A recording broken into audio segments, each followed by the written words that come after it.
adalah gembalaku, takkan kekurangan aku. Ia membaringkan aku di padang berumput hijau.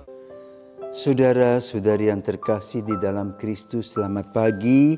Salam jumpa lagi dalam Sabda Siap Saji Selasa 5 Maret 2024. Hari biasa pekan ketiga Prapaskah. Mari kita berdoa dalam nama Bapa, Putra, dan Roh Kudus. Amin. Allah Bapa Maha Kudus, Engkau selalu mengampuni kami setiap kali kami datang dan memohon pengampunan-Mu. Semoga kami pun mengampuni kesalahan sesama kami dengan pengantaraan Tuhan kami Yesus Kristus Putra-Mu yang hidup dan berkuasa bersama Dikau dalam persatuan Roh Kudus Allah sepanjang segala masa. Amin. Tuhan bersamamu dan bersama rohmu. Inilah Injil Yesus Kristus menurut Matius, dimuliakanlah Tuhan. Matius bab 18 ayat 21 sampai 35.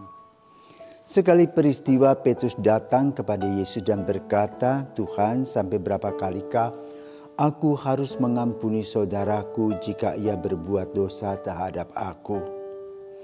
Sampai 7 kali?" Yesus berkata kepadanya, "Bukan. Aku berkata kepadamu, bukan sampai 7 kali, melainkan sampai 70 kali 7 kali. Sebab hal kerajaan surga itu seumpama seorang raja yang hendak mengadakan perhitungan dengan hamba-hambanya. Ketika ia mulai mengadakan perhitungan itu, dihadapkanlah kepadanya seorang yang berhutang 10.000 talenta.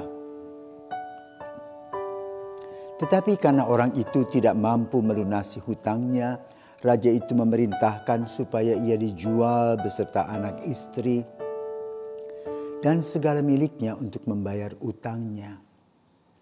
Maka sujudlah hamba itu menyembah dia, katanya, 'Sabarlah dahulu, segala utangku akan kulunaskan.' Lalu tergeraklah hati raja itu oleh belas kasihan akan hamba itu sehingga ia membebaskannya dan menghapus utangnya. Tetapi ketika hamba itu keluar, ia bertemu dengan seorang hamba lain yang berutang 100 dinar kepadanya. Ia menangkap dan mencekik kawannya itu, katanya, 'Bayar utangmu.' Maka sujudlah kawannya itu dan memohon kepadanya, 'Sabarlah dahulu, utangku itu akan kulunaskan.' Tetapi ia menolak dan menyerahkan kawannya itu ke dalam penjara sampai dilunaskan segala utang itu. Melihat itu, kawan-kawannya yang lain sangat sedih. Lalu menyampaikan segala yang terjadi kepada tuan mereka. Maka raja itu menyuruh memanggil hamba pertama tadi dan berkata kepadanya, 'Hai hamba yang jahat, seluruh utangmu telah kuhapuskan karena engkau memohonnya kepadaku. Bukankah engkau pun harus mengasihani kawanmu seperti aku telah mengasihi engkau?' Maka marahlah tuannya itu dan menyerahkan dia kepada algojo-algojo sampai ia melunaskan seluruh utangnya. Demikian Bapa-Ku di surga akan berbuat terhadap kamu, apabila kamu masing-masing tidak mengampuni saudaramu dengan segenap hatimu." Demikianlah sabda Tuhan. Para pirsawan, selamat pagi. Injil hari ini mengajak kita untuk merefleksi diri tentang maaf memaafkan, ampun mengampuni. Sebagaimana diajarkan dalam doa Bapa kami, "Ampunilah kesalahan kami seperti kami pun mengampuni yang bersalah kepada kami." Pertanyaannya, apakah mudah? Seperti membalikan tangan, ternyata susah. Kenapa? Kita ego. Kita merasa bahwa kita punya harga diri. kita angkuh, kita sombong, kita tidak mau tunduk pada orang lain, kita tidak mau rendah hati. Maka Injil pada hari ini mengajarkan kepada kita tentang peristiwa seorang tuan yang memberikan keleluasaan, keringanan kepada hambanya yang berhutang, tetapi hamba yang mempunyai juga piutang, dia cukup keras kepada temannya yang mempunyai hutang kepadanya, bahkan memasukkannya ke dalam penjara. Apa akibatnya? Tuan itu marah. Saudaraku terkasih, tanggal 13 Mei 1981, baru 3 tahun menjadi paus. Paus Yohanes Paulus II sudah ditembak oleh seorang bernama Ali Akca. Ketika hari Rabu dia berkeliling mengadakan audiensi dengan umat Katolik seluruh dunia di lapangan Santo Petrus, Roma, Vatikan. Apa yang terjadi? Paus segera dilarikan ke rumah sakit. Dunia heboh. Kenapa? Maut mengintai Paus Yohanes Paulus II.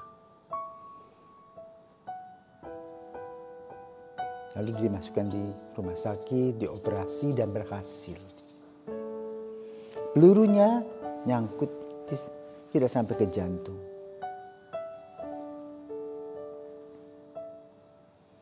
Lalu setelah dia sembuh, dia pergi mengunjungi penjara Ali dan mengatakan, saya memaafkan semua hal yang berkaitan dengan kelakuan atau perbuatanmu untuk mengenyahkan diriku. Saya memaafkan. Tidak usah dipersoalkan lagi. Kemudian Paus juga berkesempatan menaruh peluru itu di korona Bunda Maria di Fatima. Peristiwa kedatangan Paus ke penjara Ali membuat viral, dunia heboh. Tetapi kita sebagai umat gereja Katolik diajarkan oleh pemimpin tertinggi kita, wakil Kristus, bagaimana memaafkan. Padahal boleh dikatakan dia, Paus ini, akan hilang nyawanya. Tetapi setelah disembuhkan dia memberikan maaf. Nah inilah semangat kekristenan. Semangat Kristus yang ada dalam diri Paus. Yang mengajarkan kepada kita bukan dengan ucapan, dengan khotbah, tetapi dengan pelaksanaan, dengan praktek kehidupan yang penuh dengan cinta kasih dan belajar dari Tuhan sendiri yang Maha Rahim. Kita belajar juga, tetapi kita selalu gagal. Karena itu mari saudaraku terkasih, kita mohon pengampunan baik untuk diri kita sendiri, untuk saudara-saudara yang menyakiti kita. Dan kita persembahkan saudara-saudara kita yang menyakiti kita kepada Tuhan, agar mereka juga mendapat berkat-berkat. Dan kita terutama berani melepaskan bara api kebencian, bara api dendam, agar kita betul-betul dibebaskan. Dan pembebasan ini memerlukan juga sikap kita, bukan hanya lidah kita mengatakan aku memaafkan, tetapi seluruh hati dan jiwa raga kita pun juga mengajak kita untuk melepaskan kegelapan, bara api, dan memulai dengan hidup yang baru. Maka mari kita berdoa, Tuhan, jadikanlah aku pembawa damai-Mu. Tuhan memberkati.